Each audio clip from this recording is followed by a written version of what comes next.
Ladies and gentlemen, I've got a big smile on my face. That's because we're gonna make Ojingeo Twigim. Ojingeo Twigim is the Korean word for squid tempura.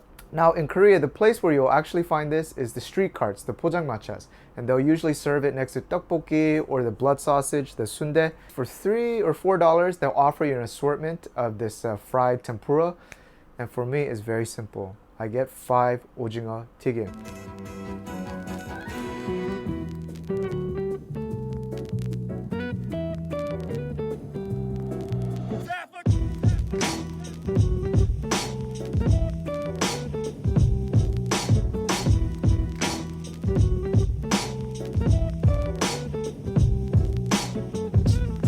Alright, for this recipe, I want you to get some fresh squid. You can ask the guy behind the counter, that beautiful man, to clean that out for you, or you could do it by yourself. And then when you make regular calamari, you don't usually cut this tube, right? You just cut from here, and then you get nice circular rings. But for us, we're gonna do it that Korean Pojang Macha style. We like to have it long, kind of like tempura shrimp. For this part, it's good to take off the skin.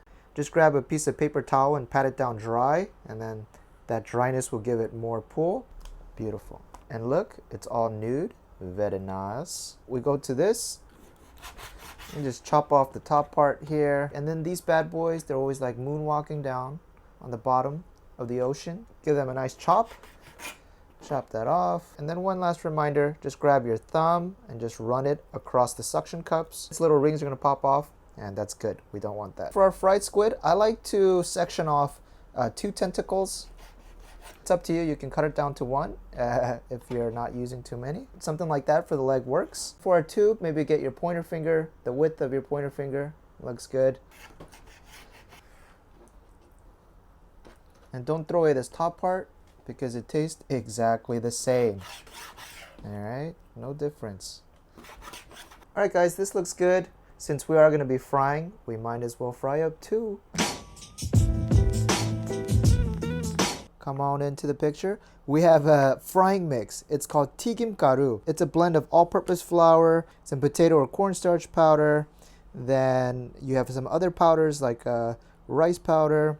And they just basically, it's their formula to make it nice and crispy. And virtually all Koreans, when they do frying, we use this mix. Now, if you don't have a Korean mart, but you do have an Asian mart, ask for a tempura frying mix. That should work just as well. Not the flakes, the powder. Or if you don't have any Asians in your neighborhood, I'm not gonna leave you hanging. You can mix 1 cup of flour, 2 tablespoons of potato starch, and 1 teaspoon of baking soda.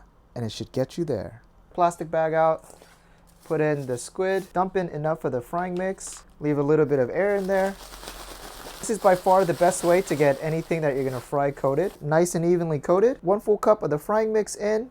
Korean style fried squid, it's a little bit different than Japanese tempura. Japanese tempura is very light, it's like flaky. But for this one, we do want to make a little bit of a batter, so it has a little bit of, what do you call that, squishy.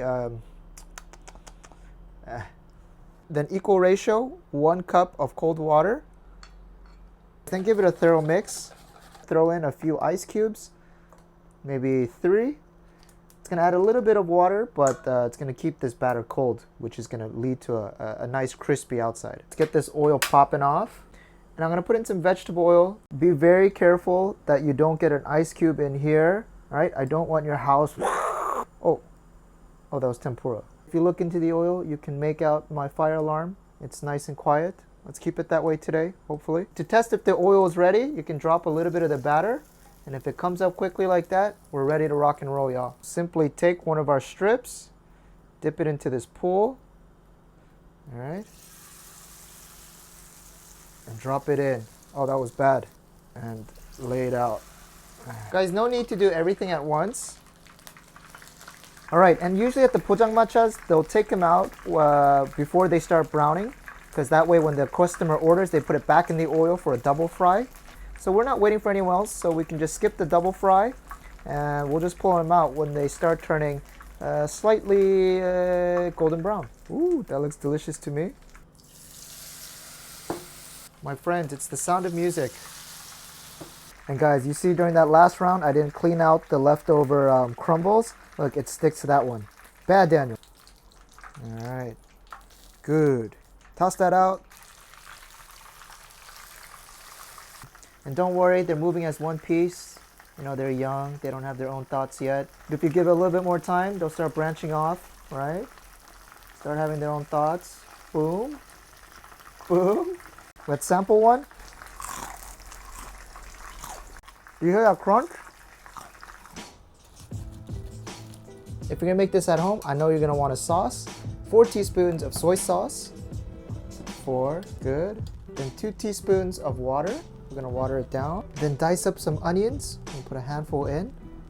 And a touch of green onions on top. All right, and there it is. This has really tested my patience. I've been trying hard not to knock one back, each one. So it looks like I still have some to present. 네, 여기 떡볶이 1인분만 주세요. Oh, look. Very nice. All right, now we're talking. We have the iconic tteokbokki here, our nice little dip. Guys, inside nice and beautiful. Oh my god. We're gonna dump it in our tteokbokki sauce back here. All right. And that, my friend, is a taste of soul. 너무 맛있어요. And the tteokbokki, I like it when they're like small like that. Wrap it with the fish cake. My mom, she would kind of offer me this as a reward if I would go to the Korean market with her. You know, back in elementary school, you know, she needed someone to lift up some of the water bottles, and I would hate to go. I thought it would be so embarrassing to be caught shopping, grocery shopping with my mom. But at the end, she would always buy like a couple packs of this, and I'd be eating it. I'd be like, ooh, it was worth it. From munching on Ojingeo Twigim at H Mart in California to now making Ojingeo Twigim in Seoul, it's come full circle. You gotta enjoy life. Peace.